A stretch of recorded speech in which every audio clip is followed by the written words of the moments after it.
Let me unmute us. There, I unmuted us, RFM. We are live with our audience. Another night. Here we are. Mormonism Live. How are you doing tonight? I'm doing so great, Bill. Thank you so much for inviting me again on this show. Yeah, and I love the festive scarf, my friend. That is a little bit of Christmas flavor. It was a gift. It's cashmere. Cashmere. Nice. That's got to feel good around the old neck. That's nice. So good, let me tell you. Yeah, here we are. We are on the eve of Christmas Eve, right? Tomorrow's Christmas Eve. We're rocking and rolling. I'm really excited about tonight. It's going to be a lot of fun. You and I have been talking for the last week, trying to make some use of this Atlantic article that came out where President Nelson was supposed to have been interviewed, but it really wasn't much of an interview, right? Like there isn't a whole lot of President Nelson in this. I think most of it ended up on the cutting room floor. Yeah, I think it did. I think that's the case. So we picked this Atlantic article. Let me pull up my notes here really fast.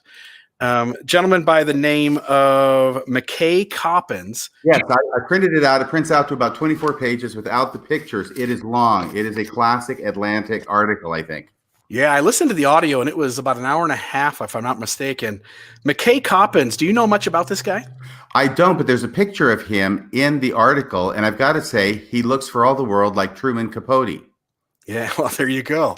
He does. He looks like Truman Capote. I mean, and I'm not saying that derogatorily. I imagine he gets this a lot, that he looks like Truman Capote, who, of course, is a famous writer, so that's a compliment of sorts to him. But by the way, here's my gag for tonight. Okay, you ready? Let's see it. Okay. What book does a Mormon Truman Capote write? I don't know. The answer is In Cold Blood, Atonement. That maybe Yoda could have written that one too. Hey, that gag cost me $100, so I hope it was good. You paid $100 for that one, huh? Yeah. These are the jokes, folks. Sorry. So let's jump into it. There is, I guess I should say this too. And we're going to do this. And I hope our listeners can tolerate this. We really do need donations to keep this going. We're putting a lot of time and energy into it. It's a weekly night that we're setting aside. There's a lot of effort that goes into it. So if you can, if you're able, if you're not, no biggie. We're going to keep trying to do this on a weekly basis as much as we can. But if you can go to mormonismlive.org, hit the donate button, and just donate a few bucks. If you can donate $5 a month, $10 a month, $50 a month, $100 a month, or a one-time donation is fine too. That would help out a bunch. Now let's move on to this article. So let me play our first soundbite, because when I first heard this, RFM, I thought what was going to happen was we were going to have some really, really good questions.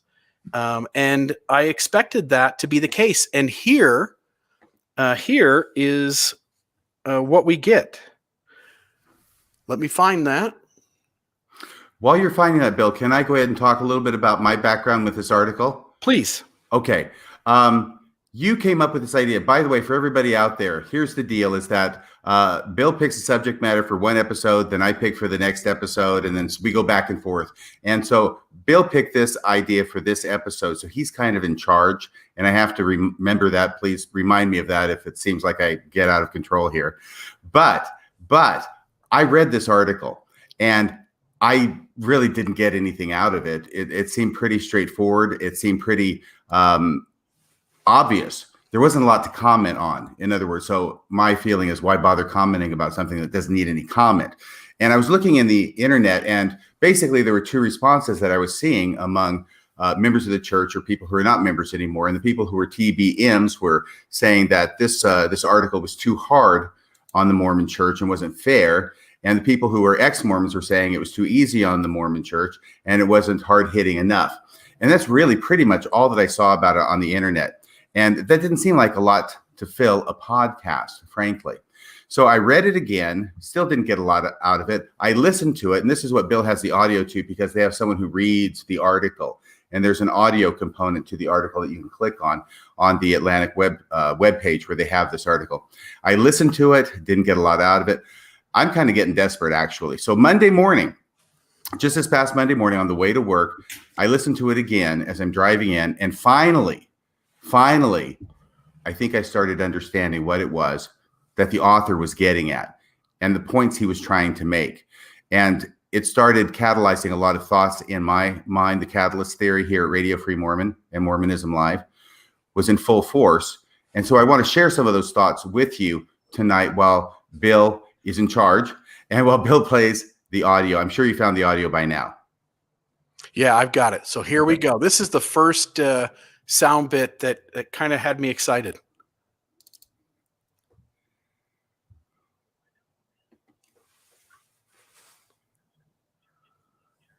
I can't hear that, Bill. I don't know if the audience can. Let's, I guess we have to ask if they can. I've got it on the screen that's being shared. So maybe the audience can pipe in really quick and let me know if you could hear that. I'm sure we'll get a comment here in just a moment. So I'll reset it here and we'll get ready to play it. And now we just lost everybody.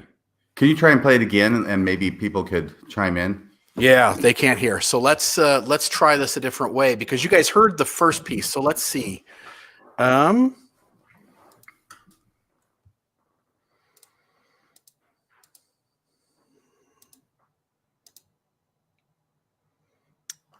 Let's see if this will play this way.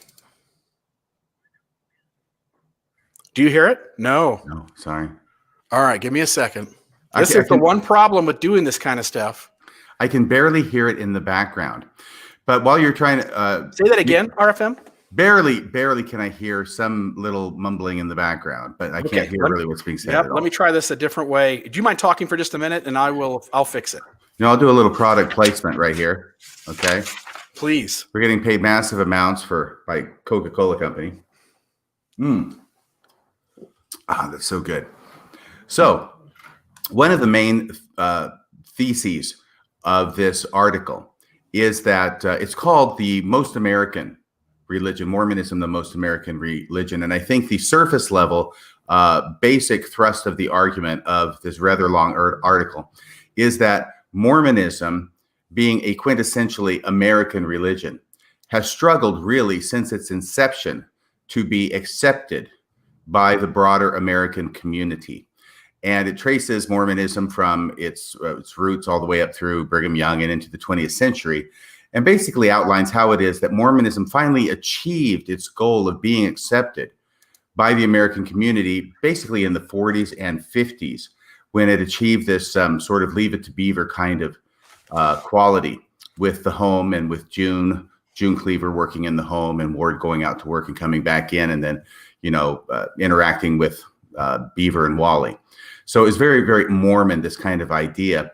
And then the article goes on to suggest that Mormonism achieved this acceptance in the American community right at about the same time that America went through its own identity crisis, starting in the 60s and going on to today, where America's kind of moved away, at least the majority of Americans have moved away from that 1950s kind of leave it to beaver lifestyle, whereas Mormonism has stayed pretty much put and stuck in that lifestyle.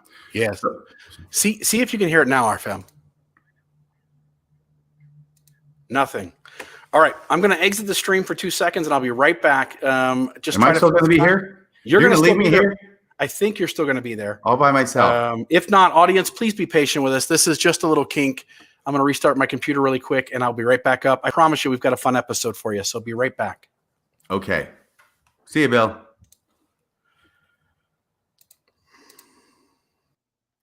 Okay, Bill's gone. Now we can talk about Bill. Okay. Bill is actually a great guy. But what I'm going to want to do is, as I think about this article, it breaks down into a couple of main sub points. And these are the things that got me thinking. And one of the main points is that Mormonism wants to be accepted so badly that it will say almost anything in order to be accepted. It will kind of reject a lot of its core beliefs in order to be accepted. And now when I'm saying that, what I mean is when Mormons are talking to the outside world, to the non-Mormon world, there is this dual tension going on with most Mormons. And I'm talking about TBM Mormons, what I used to be, I can still remember very vividly, which is part of me wants to be very Mormon, wants to be bold in my beliefs, wants to claim my beliefs. But on the other hand, I also want to be accepted by the non-Mormon community. And there's part of me, a big part of me as a Mormon that recognizes that a lot of beliefs that I have as a TBM are going to sound pretty odd to the outside world, to my non-Mormon friends and neighbors. And therefore, because of that, I am going to, and I've got lots of examples of it in my life, and I'll bet you do in yours too, where I shade those beliefs or cover those beliefs or don't talk about those beliefs, those odd beliefs, or modify them in such a way as to appear more normal. So at the same time that I'm trying to be accepted by my non-Mormon friends and neighbors, I am sort of, abridging, or I don't want to say violating, that's too strong a word, but that kind of idea to my true Mormonism. I can express my true Mormonism pretty much when I'm at church among other Mormons, but with the outside world, I have to do something different than that. And this writer, McKay Coppins, he talks about how he was with Mitt Romney in his 2012 presidential campaign. And he was, in fact, the only Mormon who was in that pool of people following him around the country. And he recognized that Mitt Romney did not want to talk about his Mormonism, not in any detail. He didn't want to own it. If he had to, he would talk about it in general terms, such as family and patriotism and how Mormonism stands for those kinds of things. But when it came to specific things about his religion, then he didn't want to talk about it. And I remember, this part isn't in the article, but I remember somebody asking him at some point whether he actually believed as a Mormon that the Garden of Eden was in Missouri. And you could tell at that point he became very uncomfortable. He did not want to talk about that. He did not own it as his belief, which really, I expect that that's what he believes. And it came across as somebody who was embarrassed of their beliefs. Not only do they have odd beliefs, but he is embarrassed to actually talk about them or to acknowledge that he believes them. Now, Bill is back. Are you still clicking? Do you think you have it figured out, Bill? I think so. Let's try one more time and see if this works, and I'm hoping it does. My notebook is full of reporterly questions to ask about the church's future, the painful tensions within the faith over race and LGBTQ issues, and the unprecedented series of changes Nelson has implemented in his brief time as prophet. But as we bow our heads, I realize that I'm also here for something else. Yeah, so that's the end of the first one. So he talks about having these tough questions, and he's ready to tackle the LGBT issue. He's ready to tackle other things that are going on. And then he kind of says, but then I kind of like get away from my questions and I realize that this conversation may be also about something else. Mm-hmm. And it's that something else that he spends the majority of his time on. Your thoughts on, because he does set his audience up to think that he's going to interview President Nelson and he's going to be asking lots of tough questions, and neither one of those really ever kind of get off the ground. No, I think later on, there's some jumping back and forth in time in the article. And I think he does get to some questions about that. There are not really good answers, but it is apparent to me, this is back in May or April, by the way, when he's interviewing President Nelson. And he scores this interview with President Nelson, even during a pandemic. And I think that what he wants to do is, this is not about gotcha questions with President Nelson. This ends up being about something else, and something, I think, possibly more important than gotcha questions with President Nelson. I know as I read through this, I thought there's a factual issue here with his portrayal of Mormon history I could nitpick at, or there's something over here I could nitpick at. But then I thought, wait a second, he's not writing a history paper about Mormonism. What he's trying to do is he's writing it in such a way with broad strokes in order to illustrate his major themes. And as I was talking to the audience about while you were off the air, trying to take care of the audio issue, Bill, I was talking about that and how this desire of Mormons to be accepted by non-Mormons. By the way, Bill, can I ask you a question here? Please. Okay.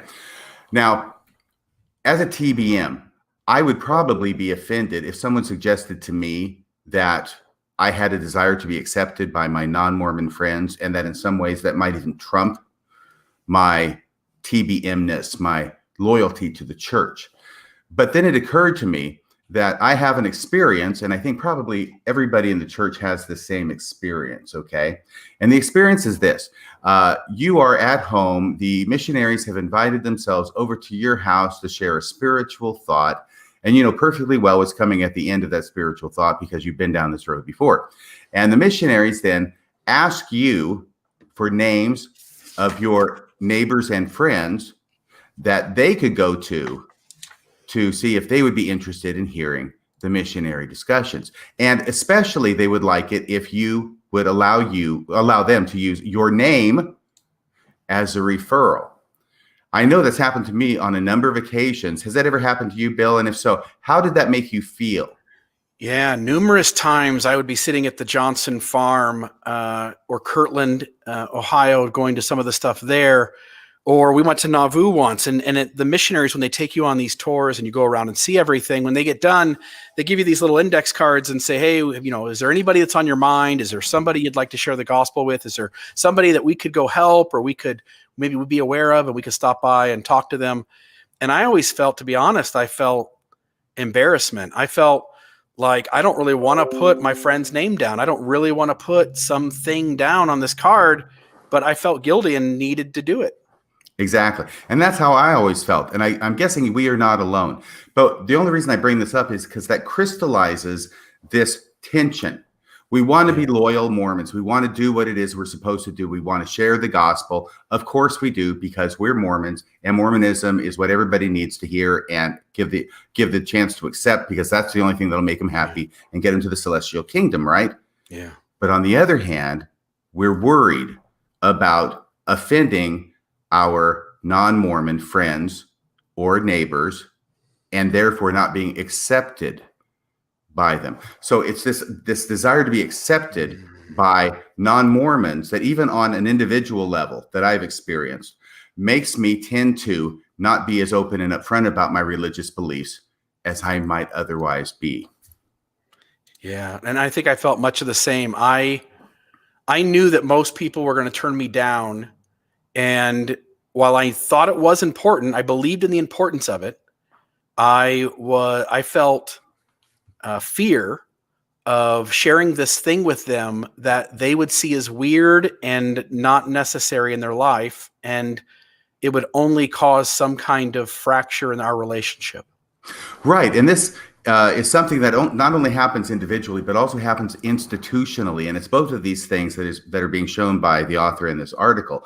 By the way, a lot of these examples I'm coming up with on my own. He shares his own examples from when he was a student, like, you know, people in his high school class making fun of his maybe having more than one mom. He's like the only Mormon in his school. And, you know, his response is to laugh along with it, because, you know, you got to sort of laugh at it to get along, not to be offensive, because you want to be accepted, right? Right. And what happens on this individual level happens with me, happened with him, resonated with me, happened to you, apparently. I'm betting every Mormon or former Mormon who's listening to this can identify having that happen in their lives. But it also happens on an institutional level. And the classic example of that is Gordon B. Hinckley, when he was being interviewed back a number of years ago, when he was asked a question about whether Mormons believe that God was once a man. Mm-hmm. And instead of owning that and saying, yes, we do, he did what Mormons typically do, which is he dodged the question. And that's where his famous quote comes from. I don't know that we teach that. I don't know that we emphasize that. Yeah, and to add to that, when I watched Gordon B. Hinckley do that, and I loved Gordon B. Hinckley. Again, if I could go back to all my time in the church of reading and learning about the prophets and experiencing a few of them firsthand, Gordon B. Hinckley is the one who stands out as the most genuine. And yet, as he's having this conversation with different conversations, some with Larry King, some with Mike Wallace, and as he's having these conversations and they're asking the tough questions, and I see my leader dodging those questions, I'm going like, I know he knows this stuff. Like, I know this stuff. I know he knows it. Why isn't he just answering straightforward? Why doesn't he just own that we're a peculiar people? Why does he have to dodge it? And then the next general conference, when they try to recoup that cachet, and we'll get to cachet in a moment in this interview, when he tries to recoup that cachet, saying like, don't you guys worry about it. I know my Mormonism. And I forget the exact quote, but he's basically saying, look, I know my stuff. Don't fret about it. It still struck me as like, this, couldn't we have just answered the question? But you realize, and I did in the moment he's answering it that way, that we don't teach it, we don't emphasize it. I realize he's embarrassed by the doctrine. And so now I need to feel embarrassed by the doctrine. Everybody who watched that, who was paying attention, whether member or non-member, realized two things. Number one, it might be three things by the time I'm done. Number one, that it was true. Yeah. That Mormonism did believe that, because he didn't say, no, that's not true, right? He hedged it. Right. Number two, they realized that he wasn't answering the question. And number three, they realized that it was because he was embarrassed by it. Yeah. It reminds me of Oakes and Ballard saying, these will be the questions we avoid. It reminds me of David Bednar when he was asked a question. He said, I think I'm going to change the question. I'm going to change the question and I'll answer something different. We Mormons are always presenting a different outsider versus insider story. And I think all of us recognize that there is a discrepancy between the story we tell the outsider versus the story we tell the insider. And then there's a third story, which is the real story that we avoid telling anyone. Yeah, and we'll get to that. That's a great point. I did want to mention that, when Gordon B. Hinckley comes up into Next General Conference, because obviously there's been some pushback, because a lot of people saw this interview, and a lot of people are saying, wait a second, we don't believe that now? Yeah. And there was blowback, and he was hearing about it. So he says something along the lines of, I think you can all give me credit for knowing the doctrines of the church. And then there's laughter, and then everybody realizes, oh, he's just playing the Mormon game. Speaking one thing to the outside world, which is milk before meat is how we characterize it. Yeah. Lying to the Lord is how other people might characterize it. But objectively speaking, he doesn't want to go into the weird stuff. He wants to avoid talking about that and accentuate the stuff that he sees as more acceptable, the more common ground that he's going to have with the interviewer and with the non-member audience. But prior to this, reading this article and thinking about it, I had always characterized this as what the Mormon leaders and Mormons say to the outside world is being fake, and what they say to the inside Mormon world is what they really believe, right? Yeah. There's fake versus reality, the outside voices versus the inside voice. But after reading this article and really ponderizing on it, it struck me that ponderizing. I love that. There should be some T-shirts that say ponderize. There was going to be. They were out for about 12 minutes. They disappeared quickly, but I like that term. Well, technically, I think it was the son-in-law's T-shirts who got yanked, and I think that the main line of clothing actually proceeded apace. I'm not sure if it's still out there. Anyway, it struck me that really both versions of Mormonism, the outside voice where we're trying to downplay the weird stuff, they're both true Mormonism.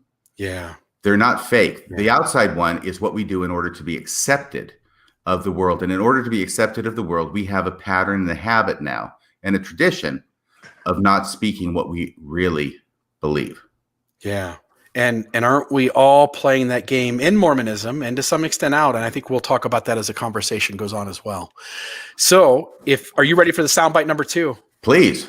Okay, so soundbite number 2, again, this guy just got over telling us there are going to be tough questions. He wants to begin describing the discomfort that Mormons are beginning to have and that they are moving to more liberal ground. And he uses Trump to set that up. So without further ado, here is that soundbite. In the past few years, Mormons have become a subject of fascination for their surprising resistance to Trumpism.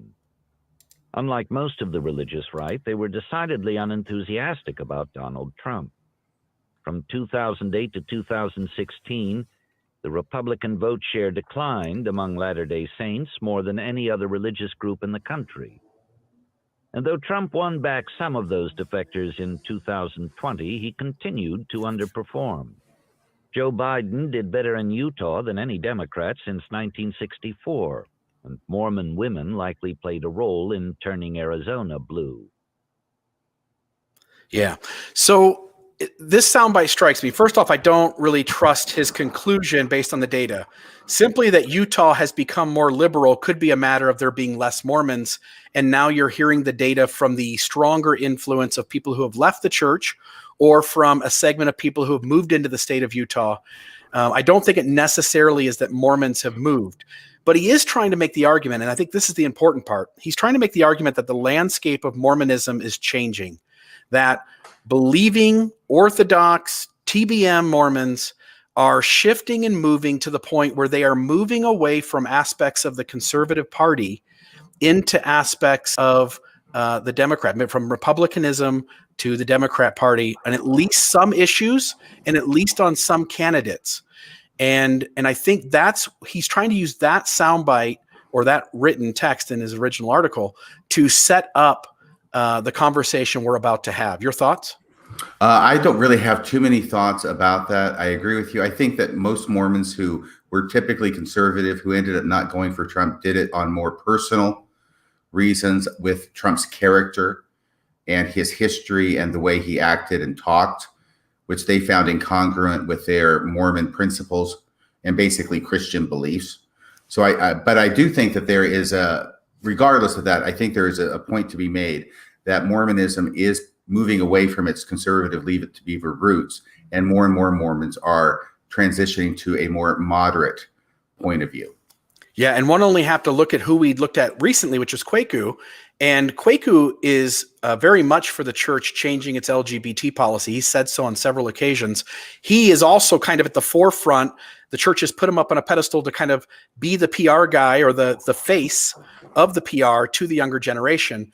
And then I know, here's a quote here, or Troy here says that TBMs I know do support Trump. It's my point. I think his data, McKay Coppins, his data is not being used appropriately. I know that studies came out after the 2020 election immediately happened, and the argument was that the data pointed to Mormons being the strongest segment still in support of Trump in that election. So I'm not making the argument that TBMs have left the side of the Republican Party or have left the side of Donald Trump as our president, but rather that that's the argument McKay Coppins is trying to make.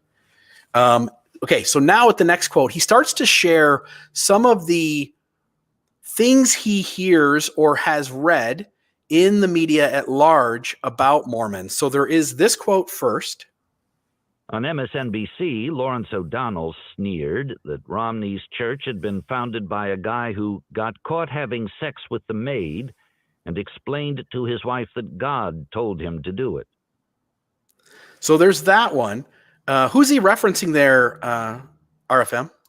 Oh, well, I don't know. Could it be Fanny Alger? It's got to be Fanny Alger. That's definitely who it is. Yeah, very much so. And so he's trying to notify the reader of the Atlantic article that he's aware of some of the messy history. I don't think he's trying to argue that that's just some kind of false anti-Mormon statement, but that the media has some awareness of some of the historical issues that go on in Mormonism. And then he also shares this one as well. In Slate, Jacob Weisberg argued that no one who believed in such a transparent and recent fraud as Mormonism could be trusted with the presidency. And he's talking about Mitt Romney there, and he's pointing to another gentleman in the news media that says essentially, like, if you have a Mormon and the Mormons believe this crazy shit, they believe all this crazy stuff that's out there, then we can't really trust that person to hold the office of the president of the United States if they believe in this crazy nonsense. And so again, he's just trying to get us set up that the public, the outsiders, and the media have a distrust of the Mormon story, of Mormon theology, of Mormon history, and he's prepping us for what he's about to get into. Your thoughts on either one of those? Oh, just the Slate magazine article, which is funny because it says anybody who believe so recent and transparent a fraud is not worthy to be president. Apparently, only those who believe in opaque and ancient frauds. Yeah, right. They're all myths. Then they're okay to be president. Yeah. Everybody thinks the other guy's crazy and nobody looks at their own theology, their own history. and figures out that it's a myth and has some crazy aspects too, right? Like the Amish think the Mormons are crazy, and the Mormons think the Amish are crazy, and we all think Scientologists are crazy. Even back when I was a TBM and an apologist toward my later years of apologetics, it did occur to me that we're fighting amongst each other as Christians when actually we all share the single most crazy belief imaginable, which is that a dead man came back to life. Yeah, after 3 days of being dead and his heart not beating and no breaths in his lungs. Yeah, when you share that belief, when you share that crazy a belief, everything else is really kind of inconsequential, I think. Yeah. At that point, Thetans isn't that big of a step, is it? Nope. So from that perspective there of trying to get us to understand that, McKay, the author of the article, McKay Coppins, perceives and realizes and is trying to share this general audience that the general audience does have some level of distrust for the Mormon story. He then, and I don't have sound bites for this, but then he goes off and does this nice meandering back and forth, telling the Mormon story. He talks about the first vision. He talks about Joseph Smith growing up. He talks about the Book of Mormon coming forth. He talks about some of the aspects of the church. And he really does it from I'll say the same thing you did, which is the first time I listened to it, it felt like propaganda to me. And it felt like he was trying to tell the whitewashed, dominant narrative Mormon story in order to help his audience convert to Mormonism.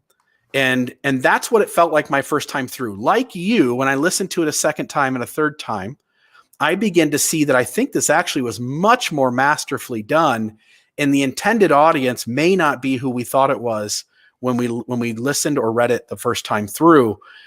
Your thoughts briefly, I guess, on the way he articulated the Mormon story. And again, we don't have a soundbite of that for the audience, but your thoughts on it really came off to me as a really faithful, clean version, Sunday school version of Mormonism.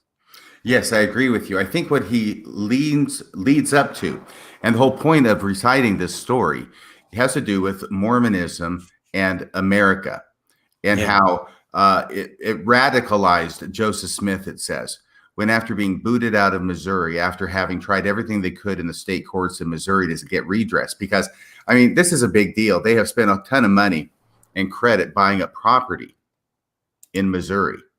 And then when they got kicked out, they lost all of this property because they can't have it anymore. And the people who kicked them out said, okay, it's ours now. So they're trying to get their property back, and they want to return, of course, to build Zion. But they can't do it. They can't do it. They can't do it. They end up in Illinois after Joseph Smith has been in prison for 6 months.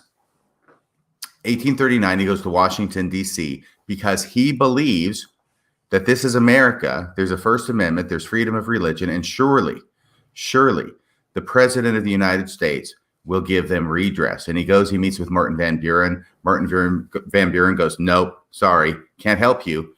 And this is what radicalizes him. And it doesn't seem to radicalize him. Maybe the way that he tells the story, there are different ways of taking these component parts and telling different narratives.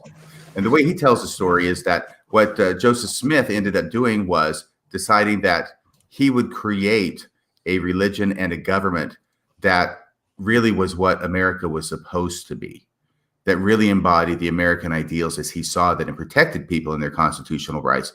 And that's why he's got the Nauvoo Legion, because nobody's going to protect him. So he's got to protect himself and protect the saints himself. That's why he comes up with the Council of 50 as a secular government that he's going to create that's going to have its own constitution.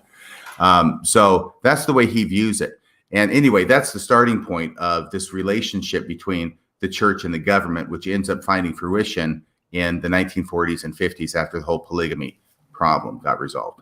Yeah.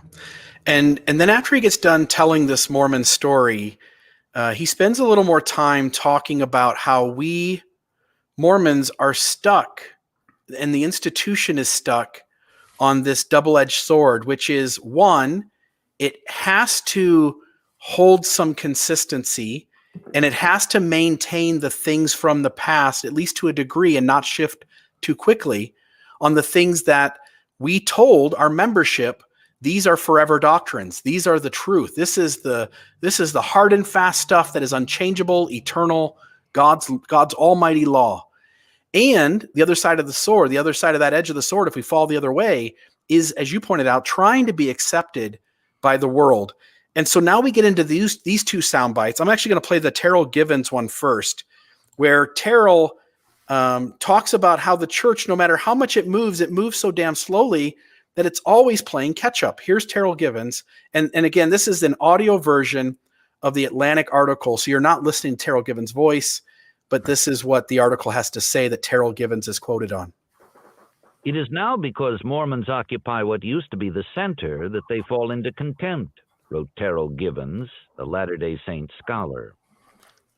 Yeah, so it's this idea that the church is always trying to find the center, but by the time they get there, the center is 40 years behind them. And we've seen this time and time again with women's issues, with race issues, with being honest about history, with the LGBT issue in the present moment and the history in the present moment. The church is always moving so quick, or I should say it, the church is always moving so slowly to get to the center that by the time it gets there, it's no longer the center anymore. And you almost feel embarrassed. Like you're almost like, damn, that's kind of funny. That's kind of, I almost want to chuckle at the church that they're constantly trying to get to a spot, but they never really want to hurry to get there. That by the time they get to the dance, it's moved to the next neighborhood. Yes, and part of the deal is I think they feel like they have to move so slowly that no one notices that they're really moving at all, because all the time they're proclaiming we're not moving. And they're always behind as they never get anywhere. And it's always this game of saying like the world is lost, the world is fallen, the world is in sin. But whenever they make that comment, if you fast forward 40 years, that's where the church is at that moment. Yep. And so here's the second quote. This one has to do with trust in regards to, let me just double check here. Let's just play this. Let me just make sure I've got the right thing. So, where are you hiding? Cultural cachet. Sorry, got the wrong one. Here we go. Cultural cachet. Play it. Here's the sound. But then I met a theater critic in New York who had recently seen the musical. He marveled at how the show got away with being so ruthless toward a minority religion without any meaningful backlash. I tried to cast this as a testament to Mormon niceness, but the critic was unconvinced. No, he replied, it's because your people have absolutely no cultural cachet. Somehow it wasn't until that moment that I understood the source of all our inexhaustible niceness. It was a coping mechanism, born of a pulsing, sweaty desperation to be liked, that I suddenly found humiliating. See, he has a light bulb moment where he realizes the reason we Mormons are nice, and we're famous for being nice. You and I were talking this morning about how nice Mormons are. Mm-hmm. Mormons are so nice, and we say like that's just a product of the religion. That's what the religion makes. No, it is, but not for the reason we think it is. The religion is so quirky and awkward, and we feel so much embarrassment about the things we're asked to do, the history that lies in the shadows, sharing the gospel with our neighbor and our family, that we are nice to try and compensate for how we're not acceptable to the outsider world. Right. And this gets to a real big aspect of Mormonism. This was a light bulb moment for him. And it was a light bulb moment for me as I really thought about it, because I had to think, what does this mean? What are the implications of this? How does this manifest itself? And partly it's this idea of, I don't know that we teach that. I don't know that we emphasize that. We're not really going to stand up for our beliefs in public. We see other examples of this, such as, the church, regardless of how you feel about their beliefs, okay, let's put that to the side. The church has certain beliefs and certain standards at different times in history. But in 2008, we know what their standards were about gay marriage. I think it's probably the same today. Instead of coming out and saying what they believed publicly, they skulked around in the shadows in order to support Proposition 8 in California. And there seems to me to have been an effort made to promote that, to really, promote it, but to do the dirty work without getting the church's fingerprints on the crime scene. And even now when Elder Holland, I think Elder Oaks was called about that when he was speaking at a law school recently, He said something about not one maybe it was Holland, not one red cent was spent by the church. Yeah, Elder Holland. Okay. And then, it's like, okay, well, maybe technically, but you supported it with all this time and effort and volunteerism and lots of things that count as money if you convert it over. But he wanted to try and distance himself from any involvement of the church when the church was up to its neck in it. That's what I mean by skulking behind the shadows. A similar thing happened, I believe, with the 2015 November policy of exclusion.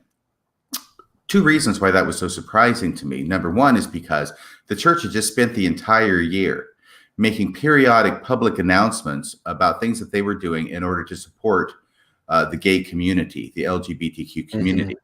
And they did that on several occasions, different legislation that they were backing. They made public announcements.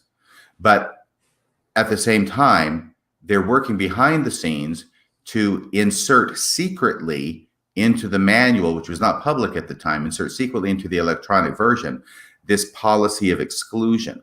So you have the situation where they say one thing publicly, but behind the scenes, they do something else that is very different from what they're saying publicly. So I think the church has this history and this track record of having certain beliefs, but not being out there about them to the public. Instead, they work behind the scenes in order to implement them while trying to present sort of a different, less controversial face to the public. And that's part of that being nice thing. And you're going to get onto this cachet. They have no cultural cachet. What does that mean?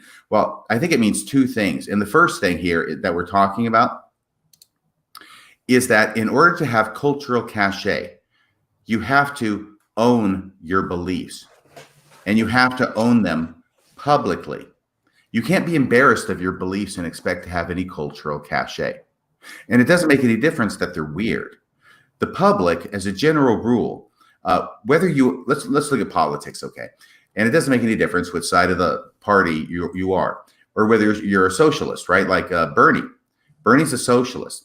But most people have a grudging respect for Bernie, even if they don't agree with him at all on his politics. And the reason they do is because he openly acknowledges what he believes. He's not saying he believes one thing and then doing another when he gets elected, right? Right. So there is a big part of humanity. I think it's part of the human condition that we appreciate someone who's going to stand up for what they believe in, regardless of whether we personally agree with it. It's called integrity, right? Yeah. And when you have integrity, that's part of this cultural cachet. And because of the Mormons' desire to be nice, to be accepted by the non-Mormons, which gets manifested in this thing we've been talking about, which is not really owning what they believe, they end up having no cultural cachet, I think. And I think that's one aspect of it. What do you think? Well, I think you're hitting it on the head, which is, and again, I think we've kind of said, or at least I said it before that, which is the church lacks, as you're saying, credibility. It lacks acceptance in the world. It realizes it. Both its leaders and its members are having to be nice to overcome the distrust, to overcome the foolishness of how people perceive us, to overcome lots of little pieces here and there so that we can even have a seat at the table. In other words, if we come to the table with less niceness and we come just as everybody else does, nobody's going to even let us have a seat at the table. The only way we get a seat at the table is by being overly kind, by kissing a lot of ass, by pretending to be the nicest people on the planet so that people will put up with our quirkiness and strangeness. And, you were talking about earlier, like, I didn't want to share the gospel. I didn't want to go to my neighbor's house and give them a Book of Mormon. Like, that all sounds good and dandy when I was listening to the discussions as a 17-year-old. And then I went out and tried to convert my cousin and my best friend. I tried to convert my mom and my dad. And within about 2 weeks of being excited about sharing the gospel, I realized that essentially everyone was going to reject the message and everybody thought I was weird. My brother, would point to the South Park episode and tell me how strange that was. And I realized, like, there's some truth in that cartoon, and damn it, like, our church has some weird history. We can't get a seat at the table unless we smile and unless we talk with our primary and Relief Society voices, right? Unless we do this thing, and unless I go like, hey, can I help you with your move? Like, unless I went and put on this soft voice and volunteered to serve my neighbor and my friend at every point. I couldn't even get a seat at the table. And you and I were talking this morning. Everybody wants a Mormon for a neighbor. Nobody wants a Mormon for a friend. Right. You came up with that one. That was excellent. Everybody wants a Mormon for a neighbor. Nobody wants a Mormon for a friend. By the way, there is this other aspect, which we do have to comment on, and we'll do it quickly. You came up with it, by the way, which is that it's not just about being nice to people in order to be accepted, but there's also this other component in Mormonism, which is inbuilt. And as a Mormon for over 40 years, I will tell you the big secret in case you don't know, which is that by and large, the friendships that Mormons have with non-Mormons exist for one reason, and that is to convert, hopefully, the non-Mormon to Mormonism. What do you think, Bill? He's trying to say that again. He's trying to convert them. Say that again. Typically, I mean, it's inbuilt in Mormonism that when we do nice things or are nice to non-Mormons, there's an ulterior motive every time, and that's to hopefully convert them to Mormonism. Yeah, that's very true. So I was fully aware in our ward whenever we did something. We came up with a cool event called Teacher Appreciation Night. We went out and we did invitations. We had every kid in the primary and in the young men's and young women's nominate a teacher in their school. We invited these teachers in for one night. We gave some really good talks. We had like 2 speakers, and the speakers stayed away from preaching. We just talked about how much we value people in the community who serve our children. And then we brought each of these teachers up on stage and we gave them an award. The reality is we all knew, nod, nod, wink, wink. We all knew that we were doing it so that maybe by chance we could bring one of these people. If we could just bring one soul unto God, how great shall be the joy in the kingdom of God, right? Like if we could just bring one soul back to our Heavenly Father. And we knew that when we when we helped our missionaries knock on doors, when we send the missionaries out, when we do anything that involved the public and not the insider inside the chapel, we knew that the end goal was we hoped we could bring someone in. The missionaries show up at the door and they go, "I'd love to just shovel your snow. It's not for anything." That's not true. Let's be honest. Let's be honest. We do it for a reason. We do it hoping we'll bring people in. That's the end goal. Can I tell you one of the greatest joys I've had from sort of disentangling myself from that missionary attitude toward other people is the joy of doing something nice for somebody else, simply to do something nice for somebody else without any ulterior motive. Yeah. I do a lot more of that today than when I was in. How about you? Yeah, and it feels great. It does. It never there's no agenda. There's no agenda anymore. I don't give a shit. I don't care what church they join. I don't care if they join, they leave. I don't care. And now I just help people just to help people. And it feels so much better than how it felt 10 years ago or 15 years ago. So I want to compare really quick on this one point before we go on, just to make it clear. Please. That this really crystallized in my head when I was, this is many, many years ago, and I was watching some Muslim leaders. Maybe he was an imam or maybe just a representative of a Muslim organization. And he was announcing what it was that they believed religiously. And he wasn't embarrassed, and he wasn't hemming or hawing. Right. And he wasn't saying, "I don't know that we teach it. I don't know that we believe that." Yeah. He was just saying it like it was from his point of view. And there is a power that comes from that. Now, I'm not a Muslim, but I will tell you that there is a power that came from his just saying publicly what he believed, cultural cachet, which he was gaining from that, with me at least, and I'm sure with others, that was not present when President Hinckley was saying, "I don't know that we believe that. I don't know that we emphasize that or teach that. I don't know that we emphasize that." Yeah. Yeah. No, I think it's very true. You can tell when somebody really holds the ground they're putting out from them. And you can tell when somebody wants to avoid a real vulnerable conversation. Just in the last few weeks, you and I have talked a lot about Fair Mormon and how they don't make it. They make it so you can't see the upvotes and downvotes. They don't take live questions. They delete all the negative comments. You can tell who is comfortable stating their ground and can defend it and say, "Look, I'm going to hold this ground whether you try to poke holes in it or not," and who really just wants to be a pretend version of their real self. That's the kind of stuff that goes on. From here, RFM, It's like Elaine Bennett says, fake, fake, fake, fake, fake. Yeah, and you can see it. You can see it. You can tell who the fake ones are. The next soundbite, there's a little section here, and what McKay Coppins is trying to get across here is that Mormonism wants its membership to get comfortable with more change, but that its past rhetoric and its theological and doctrinal statements inhibit that progress. And so here's the first one on doctrine and policy, and I'm hoping I can find, let me try here real quick. Give me 1 second. Okay. I've got a ton of things I could say here. Please. But I don't necessarily want to get ahead of anything. Mormons like to say that the church's policies and programs it did that on its own. The core of the gospel Do you hear eternal. But identifying that core can be hard. What do you keep and what do you jettison?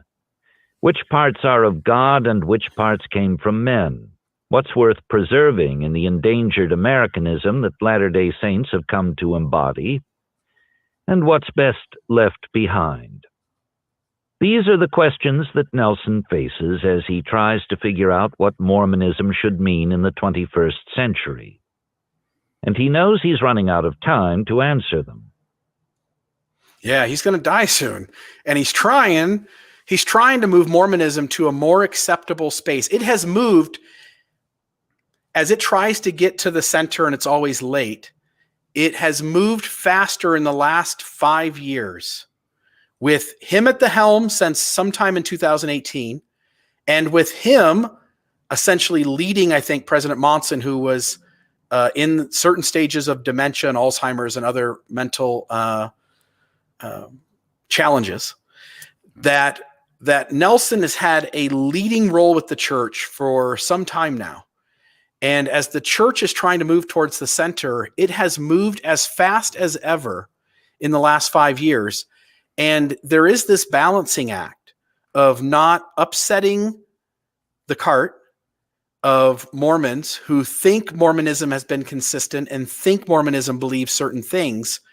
And at the very same time, President Nelson is changing the very things that we thought were unchangeable, that we thought could never move.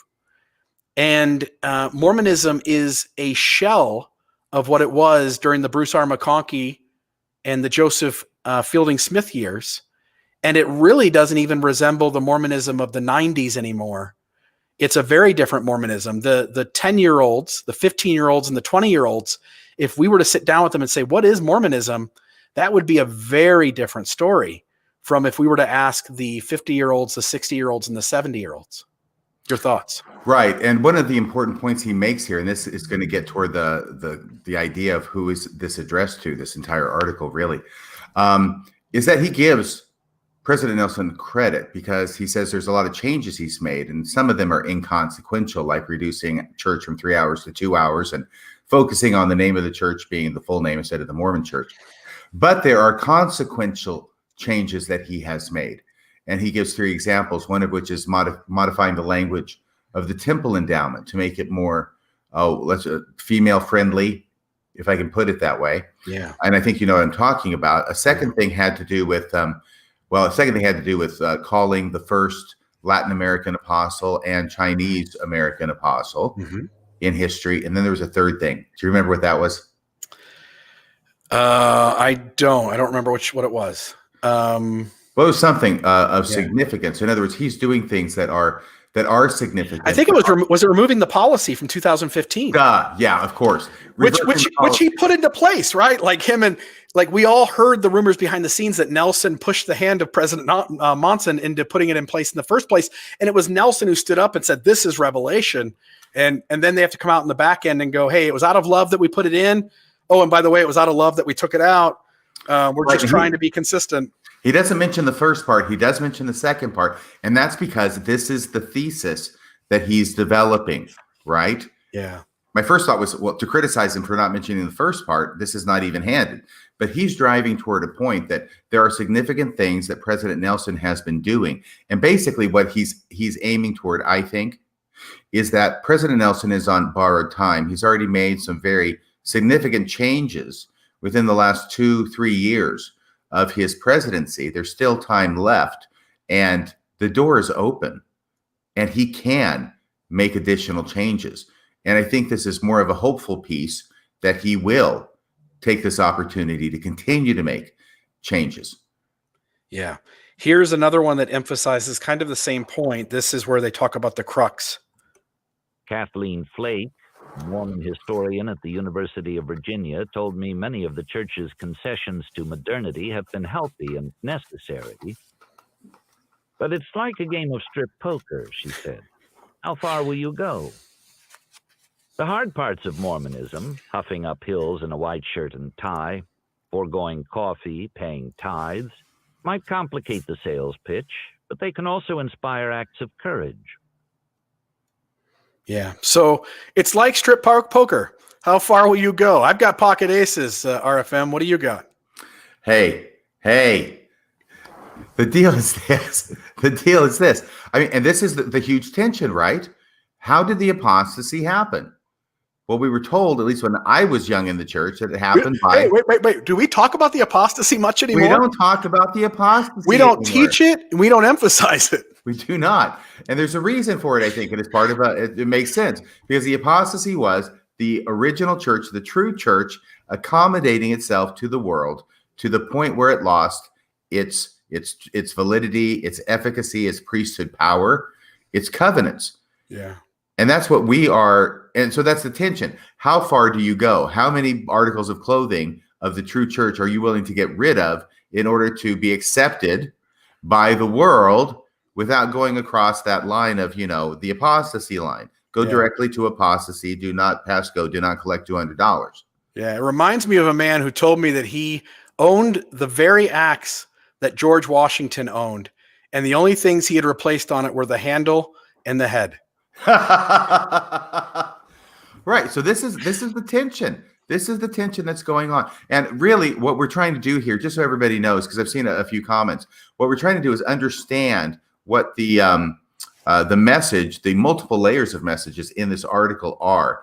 And really there's not a conclusion necessarily, but it's exploring different layers of ideas. One of these things about this incredible desire that Mormons have to be accepted in Americanism, how that's playing out, and basically how far is the church willing to go in order to be accepted by American culture or non-members without losing what makes it distinctive in the first place, because that's where it gets a lot of its power. Yeah, we have to be a peculiar people. And here, President Nelson associates the good that's in the church with our Mormonism, with it being Mormon. Here's the quote. I don't think you can separate the good things we do from the doctrine, he tells me. It's not what we do, it's why we do it. But RFM, if you can't disconnect the good that Mormons do from Mormonism's doctrine, then what is the other side of that coin? Nobody does good except for Mormons. Yeah, it's also that you can't disconnect the bad that Mormons do from Mormonism either. So if we're causing trauma, if we're molesting kids in bishops' offices, if we are manipulating people, if we're abusing people in various mechanisms and unhealthy behaviors, if we make it impossible for someone to be both gay and Mormon, if we tell people that have a skin color they were less valiant in the premortal life, if we tell doubters that their family and friends should disassociate with them, that's also a product of Mormonism too. If our good is to be held up and said, this is because of our Mormonism that we're good, then our bad must be as well. Right. And later on in this quote, where the author is asking President Nelson about gay people and what about them and the church's attitude and position on them and gay marriage. And President Nelson says that everybody has a place in the church. Now, the article doesn't say this. This is just from me. Well, yeah. And black people had a place in the bus in Alabama in the 1950s, too. It's just that it was in the back of the bus. Yeah. And that's the same place that LGBTQ people have in the church. They have a place in the church. It's just in the back of the church. Yeah. And they have to sit next to certain people. They have to be in a certain space. They have to follow different rules. They have to drink out of a different water fountain. But they get to have a water fountain if they so choose to follow the rules that we've set. I want to play a couple more little bites. And then we'll get into some phone calls from folks. Just play the conclusion statement, give some closing comments from you, and then we'll get some phone calls. This is the 2 quotes on race and the LGBT issue, and I think they're important to this conversation. So here's the first one on race. Smith, who grew up in California and joined the church when she was 11, now lives in Provo, Utah, where she often hears white Mormons try to rationalize the church's past racism. And while she's seen hopeful signs of progress, she believes the church can't truly move forward without a show of complete institutional repentance. As part of a living church, I believe that an apology is necessary. So far, the church has ignored such calls, a fact that Smith attributes to fear. Yeah. What do you think there? Well, she's absolutely right. By the way, this isn't obviously not Joseph Smith. It's just it's a black member of the church whose last name is Smith. But yeah, absolutely right. And this is the other aspect of it. And by the way, I have got tons of stuff here, and you're not going to hear most of it. You can breathe a sigh of relief. I've got Shakespeare. Oh my gosh. I've got C.S. Lewis. I've got Joni Mitchell. I've got a great story about me, which you're not going to hear tonight. So maybe some other time I'll bring it out in a different format. But the basic thing is this, is that the leaders of the church are too busy pretending they're perfect. Okay. And this is the other aspect of where they have no cultural cachet. A person who is perfect has no cultural cachet. It's the reverse of what we would normally think. But time and time again, poets and prophets, not LDS prophets, have understood that it is the owning not only of your religious beliefs, but the owning of your human frailties and fallibilities and even your sins that gives you cachet. Because everybody knows you're not perfect. Everybody knows that if you're pretending to be perfect, you're faking it, okay? And if you accept your foibles, your failings, and you announce them publicly, that's when you get cachet from people. Can I give you just one thing here? Please. Okay, this is from Tennyson, Alfred Lord Tennyson, his Idols of the King. This is Guinevere talking to Lancelot about why it is that she cannot really love King Arthur. And it's because he's too good. He's too perfect, right? What she says is, he is all fault who hath no fault at all. The opposite of what we think.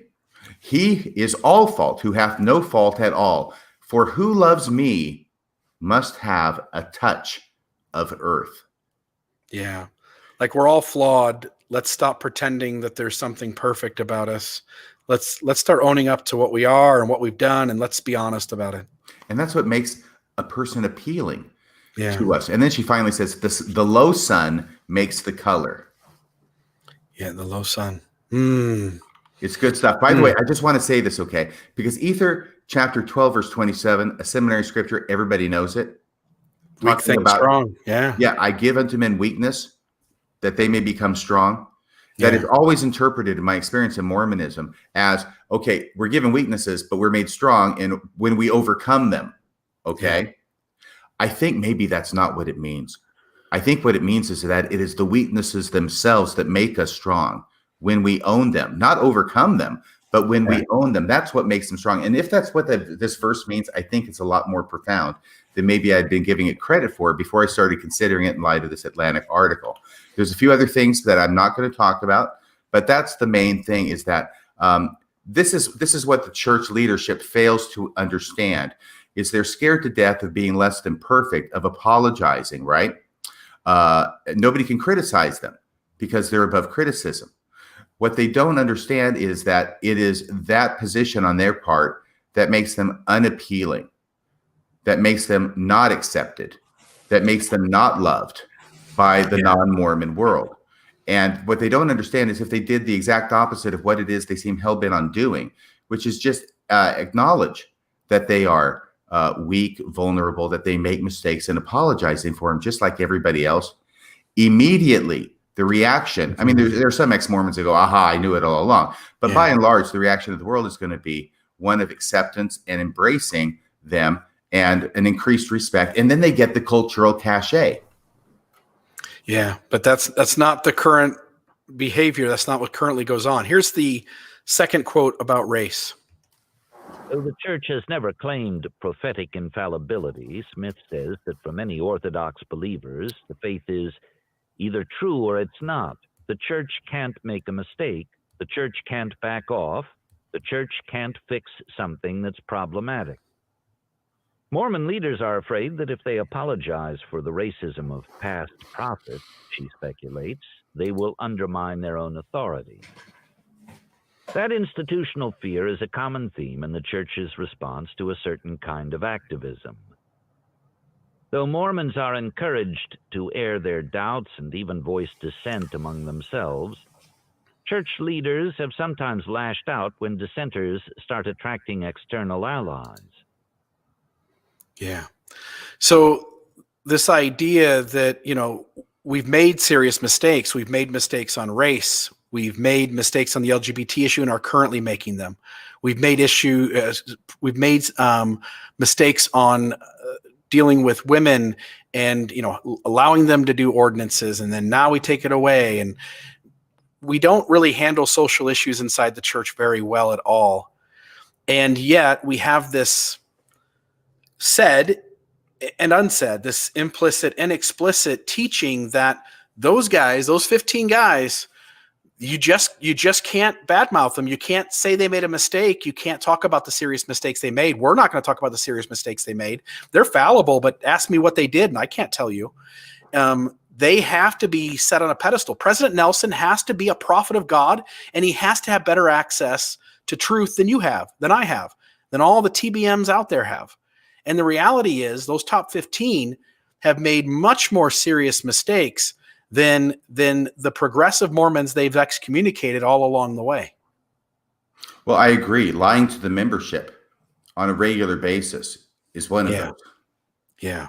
And Peter Bleakley, by the way, whom I interviewed yesterday, does an excellent and brilliant job of pointing that out and documenting that. Yeah, good. Check out Radio Free Mormon and the Peter Bleakley interview. Yeah, absolutely. There's two more quotes I want to get to, then we'll play the conclusion. These two are on the LGBT issue. The first one is on LGBT changes that are possible. So we'll play this one first. When I asked him what he'd say to LGBTQ people who feel that the church doesn't want them, he told me, God loves all his children, just like you and I do, and there's a place for all who choose to belong to his church. But when I asked whether the prohibition on same-sex relationships might someday be lifted, he demurred.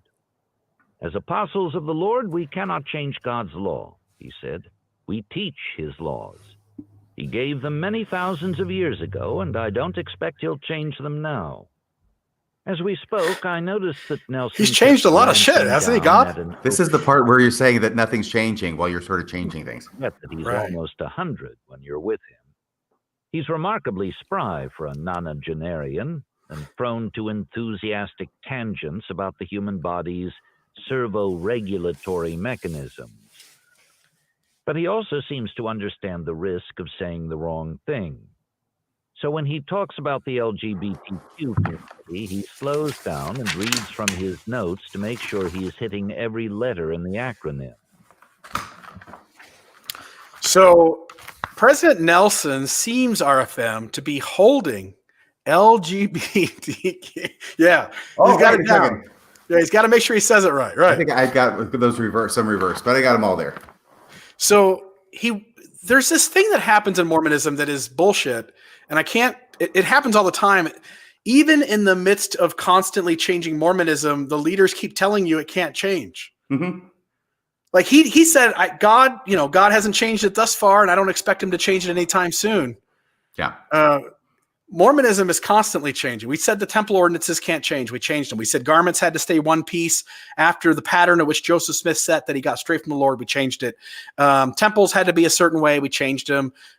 Certain kinds of priesthood had to be a certain way, and we changed it. Like there's nothing. Charlie Harrell's book, This Is My Doctrine, is a fantastic read for everybody to understand quite simply. There's not a single thing, and I'll leave something out. There's not a single thing that God hasn't changed.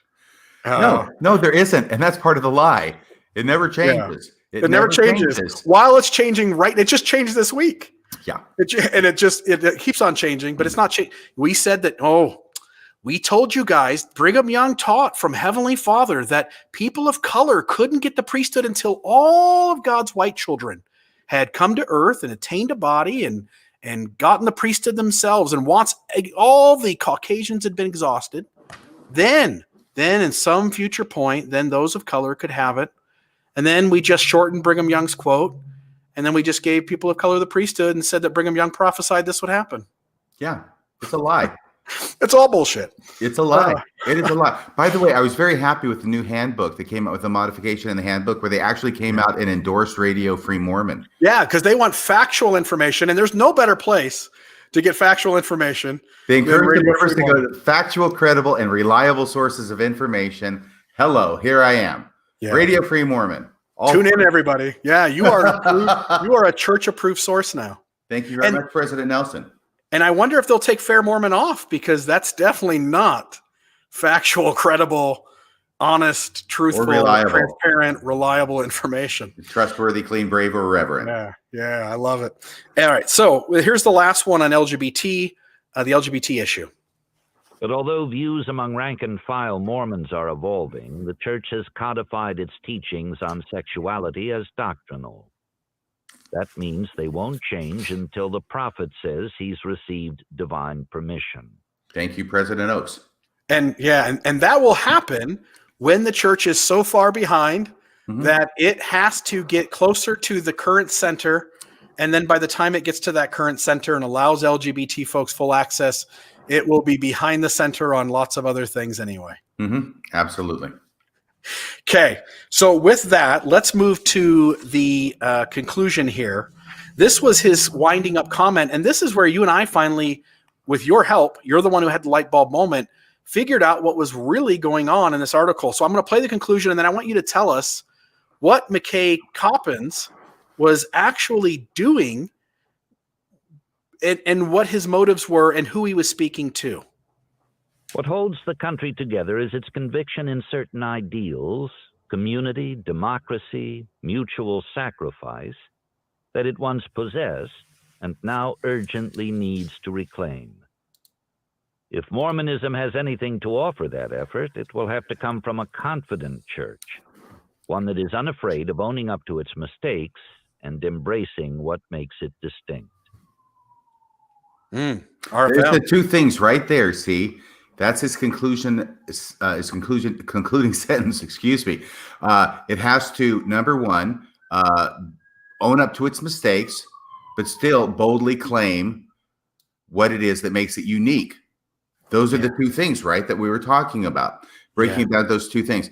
But I think that what he's doing, and I can't say what's in his mind, he's not exactly pellucid in what it is he's doing in this article. But I think that what he's doing is that he is trying to open up the way for President Nelson to be able to make additional changes that are more toward where the country is going, so that Mormonism can continue to be, as the title of the essay suggests, the most American religion. Yeah, and you made the argument to me this morning, I think it was this morning, maybe it was yesterday, but I thought it was this morning, where you made the argument that in the beginning he's saying that Mormons are they're just so nice, and the reason they're nice is because they have no cachet and they have no credibility, and so the only way to get a seat at the table is to be nice. And then you made this kind of light bulb observation, which is that perhaps McKay Coppins is being so nice in this article because he has no cachet or credibility with President Nelson, that the only way for him to nudge, get President Nelson to go, hey, like, I just want to nicely tell you, you got to change a whole lot more if you're going to have credibility with the outside world and you're going to own up to your past mistakes, that he is so kind about the Mormon story and he's so kind about President Nelson that when President Nelson reads this article about himself, he's also going to realize that here's this nice guy who seems like he's an insider Mormon, and he's telling me that we're not far enough along, we're not cutting it, and here's the reasons why. I'm going to have to move a little faster. And he makes the point, President Nelson doesn't have much time left. Right, just quoting President Nelson. He also talks about the notepad that President Nelson says he has on the nightstand next to his bed, with the implication, talking about waking up in the middle of the night and writing it down as God beams down the knowledge during the middle of the night, which is, I guess, when God is up. And the implication being that the notebook is not full. There's room for more. Yeah. He doesn't come out and say that. You see, this is why it took me so long to get what I think it is he's driving at, is that notebook is not full. There is still time. It may not be a lot, but there is more time. By the way, one other thing, and please everybody start calling, line up on the many lines that we have. I think we have one line to talk, and I apologize for this. But there's this fascinating part, and this is the thing I clued into. The very first thing I clued into this article was where President Nelson talks to McKay Coppins and says to him, he says, I don't have a lot of time left. Pretty soon I'll be having my own judgment day, and I'll be standing before the Lord. And the thing that will be the most important when I'm judged is not the number of surgeries I performed or even how many members joined the church, but how I treated other people. And was I meek and obedient and kind to other people? And I think he puts that quote in there to indicate that if that's really what President Nelson is thinking is the most important thing, then that can encompass these additional revelations to be more inclusive of those who right now are marginalized in the LDS Church. By the way, here's the big thing. The big thing that struck me. Yeah, I was going to say, before you get to that point, folks, if you want to call in, please do. And I actually just got one just now. Okay. So go ahead. The big thing is that even when President Nelson says that, he's being fake. And this is the thing that struck me when he says Judgment Day's coming, and this is what I think I'm going to be judged on. No, you don't, President Nelson. I don't mean to be rude, but I think you're being fake there, because I know and you know that you've already received your second endowment. Yeah. Second anointing, second witness. Yeah. Calling an election made sure. You already know. Your judgment day's passed. You have been weighed in the balance and not found wanting. You are assured of celestial glory, as long as you don't, kill somebody or deny the Holy Ghost. But no, you're not going to be judged based upon those things. You yourself, even as you're saying this, are being to some degree fake, and you are playing the role of somebody who hasn't had their calling election made sure and is actually thinking they are going to be standing before the judgment bar to actually be judged on what it was they did in this life. So anyway, that was just a thought that came to me. Perfect. We have Kyle on the phone. Kyle, tell us what you're thinking here on Mormonism Live. Hey, so I just think it's interesting to see, because I've seen this trend in my family as well, where they've kind of, like my parents. So when I left the church, they were really hardball and didn't like it and didn't want to concede anything. And as more of my siblings have kind of left the church, they've kind of loosened up on this, and now they're they're more accepting of people can live other ways, and we don't always have to do exactly what the church thinks is right. Yeah. So I kind of see that, with my family, but also, the church is also doing that, but just at a much, much slower pace. Yeah. It doesn't have to do the very things it kind of ascribes to. Yeah. Yeah. Yeah. Perfect, my friend. Appreciate the phone call. Yeah, of course. Thank you. Thoughts, RFM? I think more and more over the past 40 years, we've seen the church get out of the bedroom, just as an example of its members. Yeah. When it came from proscriptions against oral sex. That didn't go over well, by the way. No, there were not a lot of people who were down with that. And so it ended up being something that they sort of backed off on. And then the whole thing about contraception, which was a big deal. And then they backed off of that. So, there's still the issue with the underwear that they're pretty insistent on.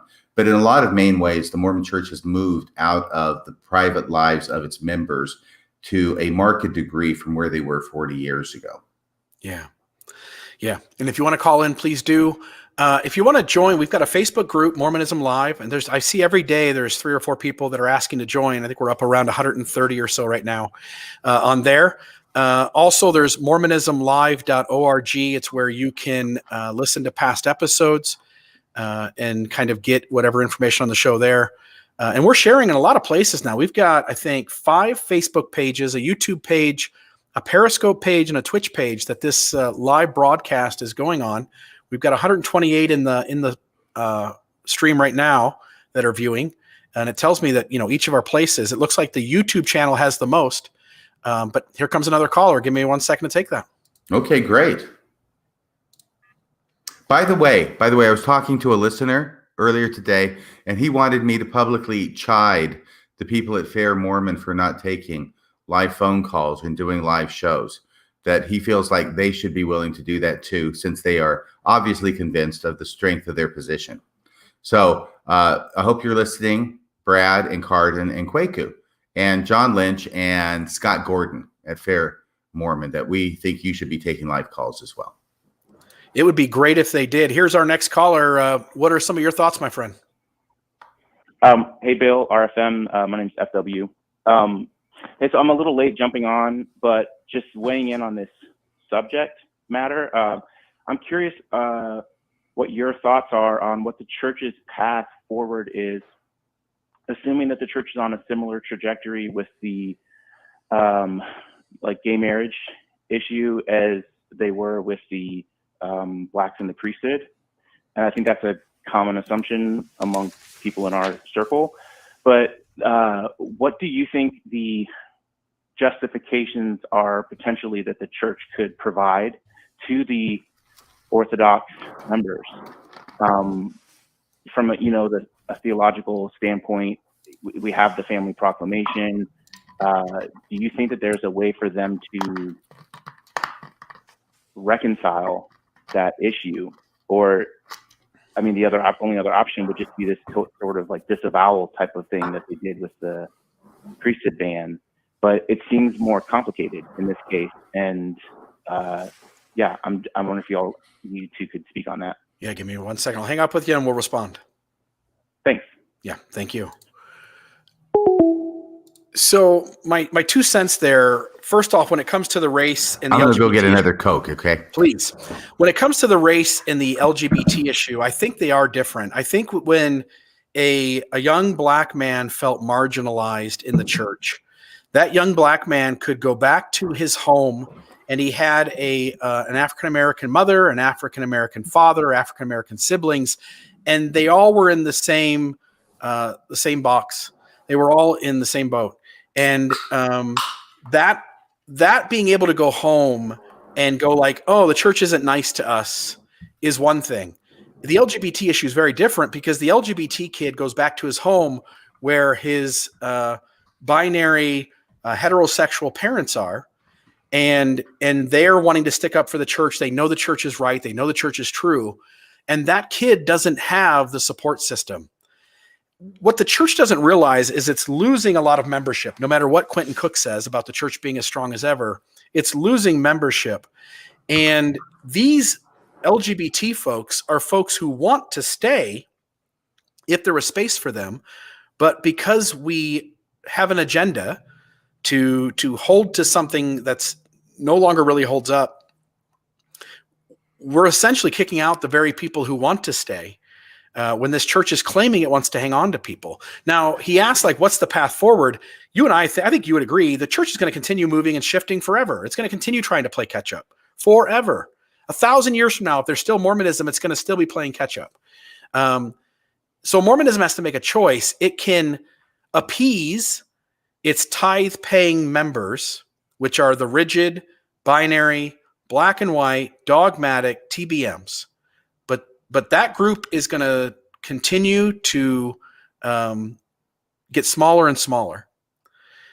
And I'm not sure that the other group is going to grow anyway. You look at the Community of Christ and they've shrunk a whole ton by softening up. But you can appease the tithe-paying members. You can keep those folks happy.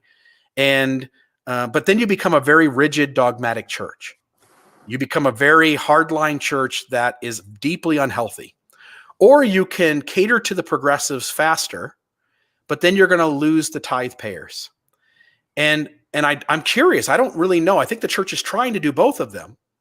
And I think it's trying to appease one group over here and one group over there and different age groups. And I don't know what the church in the end is going to decide to do.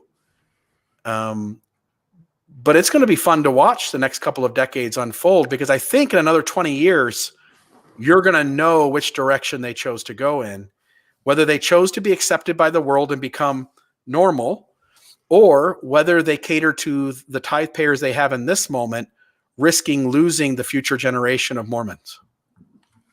Thoughts, RFM?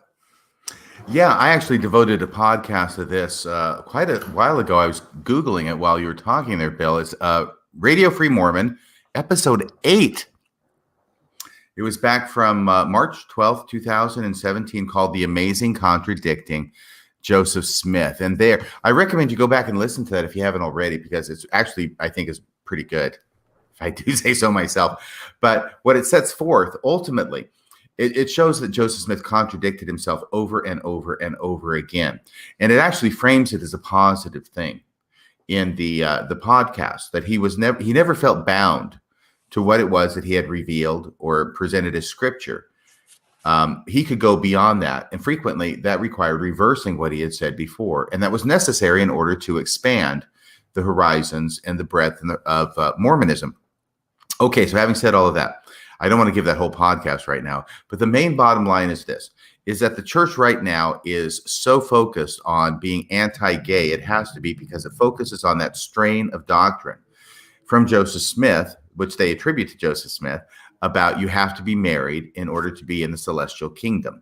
Therefore, everything else follows from there. And it's very much with this very literalistic idea about, well, then you have spirit babies, right? And so the entire work of future plans of salvation is dependent upon the heterosexual sex act, which is an interesting thing when you think about it, that the entire plan of salvation in Mormonism is based upon the heterosexual sex act as it's understood today. But there's another strain that they can go back to, and I think that they should, and I encourage them to.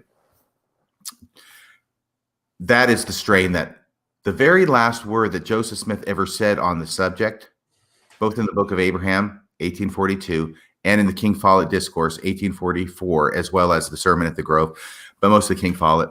The last word he said on the subject is that spirits are not created. They're not begotten. They're not created. They have existed forever.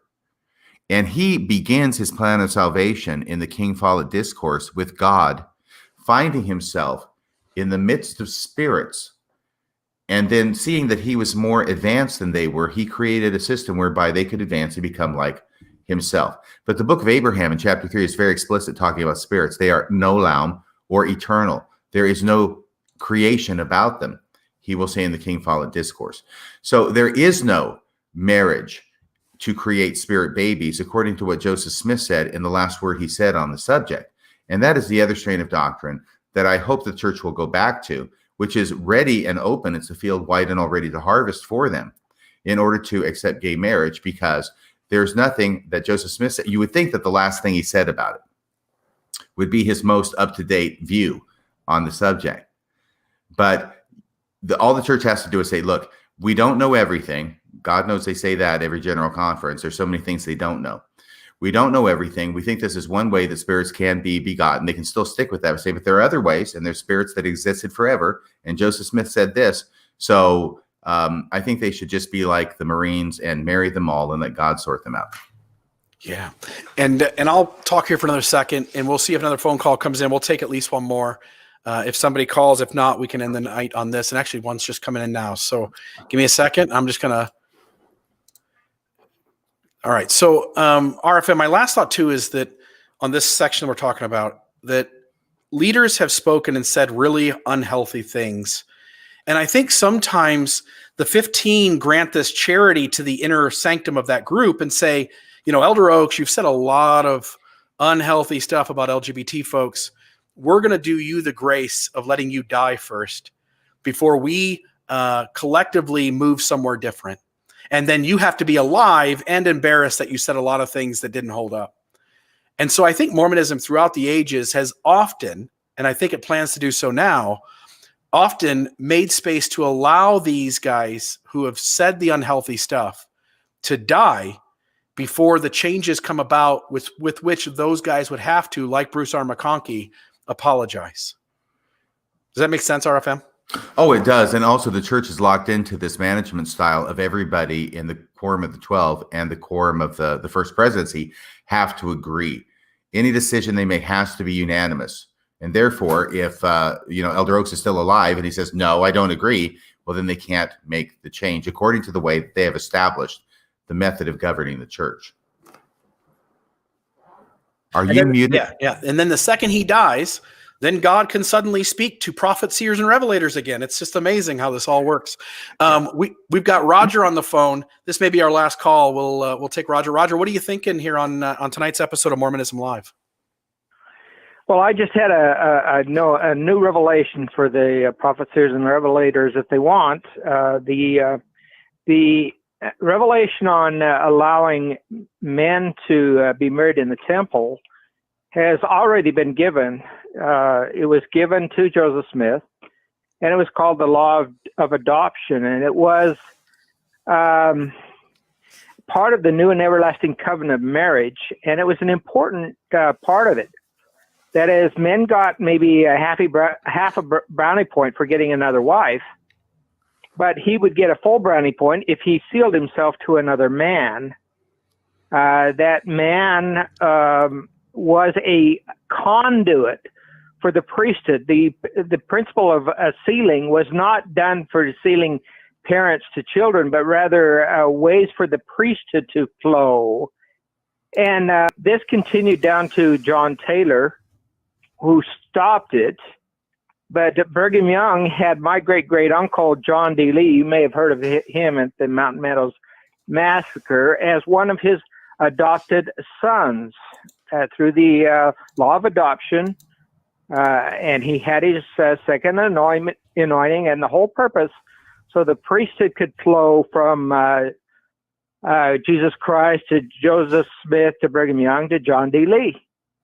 And if they wanted to renew that and bring up that teaching of Joseph Smith, they could seal men together as father and son, and there would be temple marriage for men. Yeah, that's a great point. I'm gonna hang up with you, Roger. Thank you. Oh, sorry. Yeah, that's a great point. There are so many strange and interesting, radical ideas that Joseph Smith had, whether it's giving the women the priesthood in the Relief Society or developing a temple endowment, which actually does give both the Aaronic and the Melchizedek priesthood to everybody who goes through their endowment, the men as well as the women. There's so many things that have been rejected and discarded by the church that are still there, even in the ordinances that we perform today. So I think that's really an interesting point. By the way, Q is asking, do you invite apologists? Do you see that on the... Yeah, look at that. Yeah, absolutely. Apologists are welcome. I would love if John Lynch wanted to call in or Kwaku wanted to call in. I would ask that it be a cordial, gentlemanly or polite conversation.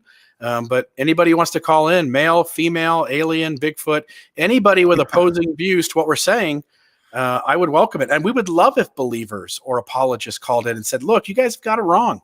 Here's what's going on. Back to what Roger was talking about.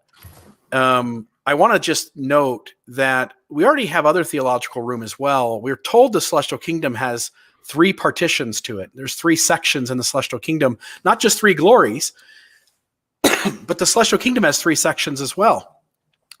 Nobody's ever told us who's in that middle or bottom section. I think some of those sections have been undefined. There's no reason why we couldn't say that LGBT folks are in the celestial kingdom, and rather than have it be an up and down hierarchy, let's just have it be a side to side, different kinds of people doing the human thing in different human ways. There's no reason these guys couldn't come up with a revelation and fit it into scriptural canon. But yes, we welcome apologist RFM. I'm waiting for the day that happens, because I think if we can get a call like that early on in the phone call section, we'll spend the whole evening with them. Sure, we love to have apologists for dinner. Yeah.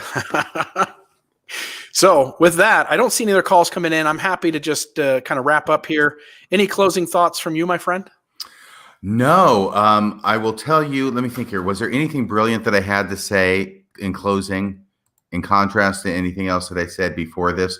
Everything you say is brilliant, my friend. That is so very kind of you. I think that I have said everything that I have to say. Next week, we'll be on the air And I'll have the burden of coming up with the subject matter for next week. I already have some ideas in mind. I don't want to mention them now because I don't want to get locked in, but I have some ideas that may involve some stories about what's goes on behind the scenes, because there are some inside jokes that we sort of put out there. Yeah. Like Stephen Smoot's nickname. Yeah. Bukake. Stephen Bukake. It's a prayer circle of another kind. And I think that our audience deserves to know how it is that he came by that that nom de plume. And so we want to tell the story because it's a very interesting story, actually. And there are other things that were going on around it, which involve Daniel Peterson. And I want to talk maybe about a little bit behind the scenes with Daniel Peterson and how he finally caved on Alma. And then also, I would like to talk just a little bit about Robert Ritter, because last week he had called in during the show. Do you remember that? He called in during the show and I didn't take it. Yeah. And some people were asking, well, why on earth was it that you, why was he calling you, and wondering what was going on behind the scenes. And I'll let people know what that was about. So anyway, did you want to respond to Q, who has another question? No, I think Q is the apologist. He doesn't want to give us a real name. He's just an initial. And that's fine. I don't have a problem with someone staying anonymous if they feel like something negative is going to come from them being who they are. But if you want, next week, if Q joins us next week, we can start off with Q having an opportunity to call. And if he does, then great. If No, that's no good. That's no good. Here's why. Okay. And this is not out of any desire to avoid Q. The reason why is because I'm going to spend hours preparing your thing. I'm not going to get butted off by anybody calling at the beginning or taking a phone call, and then all of a sudden we're going to have something else happen. Now, if anybody is a bona fide apologist who wants to come on the show, wants to disagree with us or say where we're wrong, and we can structure a show around that, and we would be happy to do that. In fact, I'll give up mine. I'll give up mine in 2 weeks. In 2 weeks, Q. That's not fair. No. I'm serious. Q, if you're off the hook for coming up with something. Q, if you'll reach out to me, private message me on Facebook. I give you my absolute word. I will keep your name anonymous, but you're going to have to reach out to me. You're going to have to set it up. And in 2 weeks, Q, I will sit down with you and we will have a conversation about whatever in Mormonism you think we're just over the cliff or over the edge on, and you've got the truth. I would love that conversation, and we'll let RFM do his thing next week and entertain us with his insights on a certain issue. Bill, can I ask you a question as long as we're talking in front of the entire nation? Yeah, let's do it. What are you going to do when you set this whole thing up for Q or whoever to come on the show and be the show, and then Q doesn't show up? That's never happened to you before, has it? I will have a secondary topic ready because I know how these guys work. And the moment the conversation becomes real or tough, they've got things to do and trips to go on, vacations to be at, other places to go. They don't have the time to put in to talk to people like you and me once the conversation gets difficult. So I'll be ready with another topic. Okay, fair enough. Fair enough. Okay. I'm excited. This is fun. Guys, Mormonism Live, please, again, donate. Help us keep this going.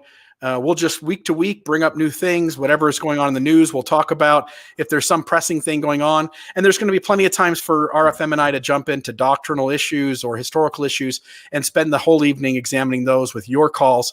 And by the way, that's a big part of what we do. We really appreciate and love your interaction. You're taking time to watch this live. You're taking time to call in for those who do. And for those who are watching this after it's published the next day, thank you so much to each of you. We appreciate it. It's the same journey we're all on the second half of life here, is figuring things out and really understanding Mormonism for what it is in the world and living our lives to its fullest. So thank you so much. RFM, anything last from you?